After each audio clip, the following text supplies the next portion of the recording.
8 மாவட்டங்களில் பரவலாக கனமழை பொறுத்தவரை தீவிரமாக வாய்ப்பு இருக்கு.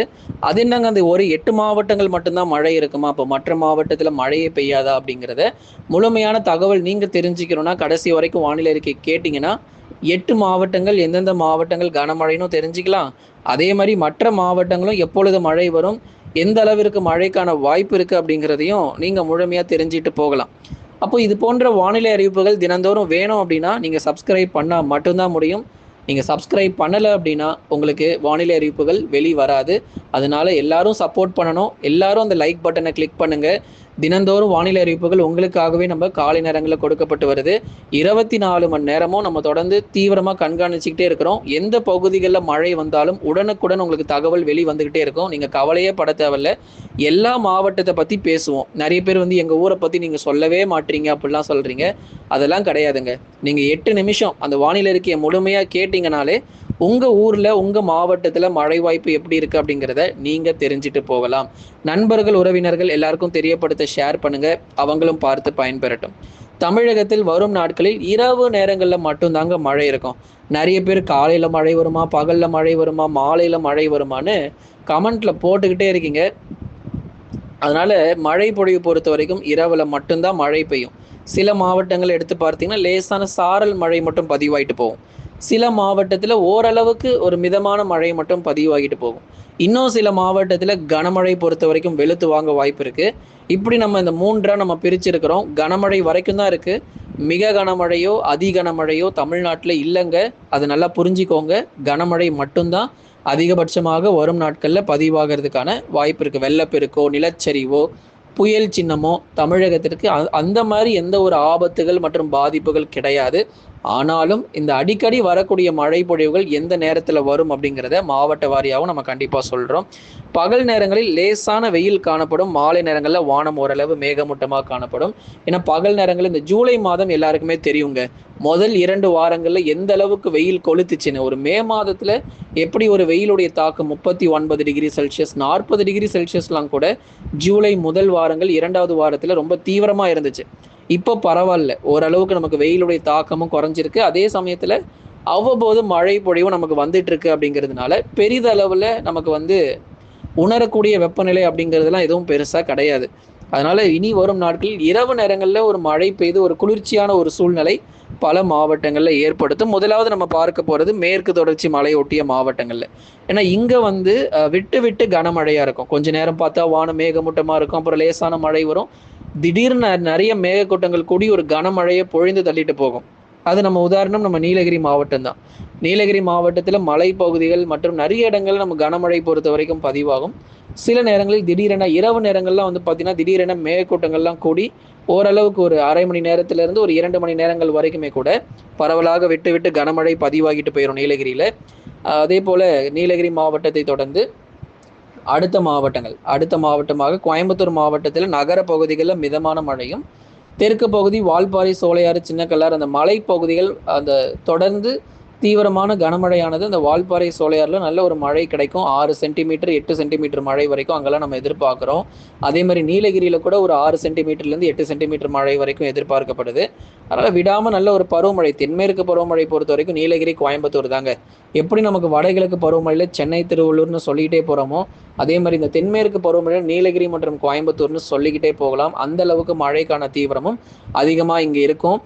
அதே சமயத்துல தேனி மற்றும் தென்காசியிலும் பருவமழை கணிசமாக தீவிரமடைய வாய்ப்பு. கனமழையாக இருக்கும். தேனி மாவட்டத்தில் அவ்வப்போது கனமழை பெய்யும். தென்காசி மாவட்டத்திலும் அவ்வப்போது கனமழை பெய்யும். 24/7 அதாவது 24 மணி நேரமும் மழை வரும்னு மட்டும் நினைச்சிடாதீங்க. கண்டிப்பா அதுக்கு வாய்ப்பே கிடையாது.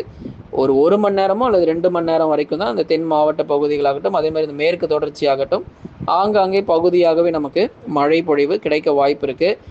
ஏன்னா குற்றாலம் போன்ற அருவிகளில் தொடர்ந்து வெள்ளப்பெருக்கும் ஏற்படக்கூடும். ஏன்னா இனி வரும் நாட்கள் கேரள பகுதிகளில் தொடர்ந்து மழை தீவிரம் இருக்குங்கிறதுனால அந்த மலை பகுதிகளில் அதிக அளவு நமக்கு மழை பெய்து குற்றாலம் போன்ற அருவிகளில் வெள்ளப்பெருக்கு ஏற்படுவதற்கான வாய்ப்பும் மிக அதிகமாக இருக்குது. அதனால கொஞ்சம் கவனமாக இருந்துக்கோங்க. அதே சமயத்தில் கன்னியாகுமரி மாவட்டத்தினுடைய மேற்கு பகுதிகள், திற்பரப்பு அணை பகுதிகள், அதுக்கப்புறம் பேச்சிப்பாறை, சிவலோகம், கன்னிமார், புத்தன் அணை இது போன்ற இடங்களிலும் பரவலாக நமக்கு மிதமான மழை பொழிவு விட்டு விட்டு பதிவாகும். இதனால கன்னியாகுமரி மாவட்டங்களில் இருக்கக்கூடிய அணை பகுதிகளும் அந்த நீர் வரத்து அப்படிங்கிறது கணிசமாக அதிகரிக்கும். தொடர்ந்து கொஞ்சம் உஷாராக இருந்துக்கணும். கன்னியாகுமரியினுடைய மேற்கு பகுதிகளில் மிதமானதுலேருந்து கனமழை பெய்தாலும் அந்த மலை பகுதிகளில் அந்த மேற்கு தொடர்ச்சி ஒட்டி இருக்கக்கூடிய இடங்களில் சற்றே வலுவான மழை பொழிவாக பதிவாக வாய்ப்புகள் இருக்கு. அடுத்ததாக வட தமிழக கடலோர மாவட்டங்கள் சென்னை, திருவள்ளூர், காஞ்சிபுரம் மற்றும் செங்கல்பட்டு மாவட்டத்தில் வானம் ஓரளவு மேகமூட்டமாகவும் ஒரு சில இடங்களில் லேசான மழை மற்றும் மிதமான மழையாக எதிர்பார்க்கப்படுது. அப்போது நமக்கு சென்னை உட்பட வட தமிழக கடலோர மாவட்டங்களில் லேசான மழை மற்றும் மிதமான மழையாக தொடர்ந்து நம்ம எதிர்பார்க்கலாம். எந்தெந்த பகுதிகளில் மழை பெய்யும், எங்கெல்லாம் நமக்கு மிதமான மழை கனமழை இருக்குங்கிறத நம்ம சொல்லியிருக்கிறோம். சென்னை பொறுத்தவரை வானம் ஓரளவு மேகமூட்டமும் இரவுல லேசான மழை மற்றும் மிதமான மழை சாரல் மழை போல இருக்கும் இரவு நேரத்தில். அவ்வளோதாங்க. மற்றபடி ரொம்ப தீவிரமான வெள்ளப்பெருக்கெல்லாம் கிடையாதுங்க. சென்னை, திருவள்ளூர், காஞ்சிபுரம், செங்கல்பட்டில் லேசான மழை மிதமான மழை விட்டு விட்டு பெய்யும். கடலூர், விழுப்புரம், புதுச்சேரி மற்றும் காரைக்கால், கள்ளக்குறிச்சியில் வானம் ஓரளவு மேகமூட்டமாக இருக்கும்.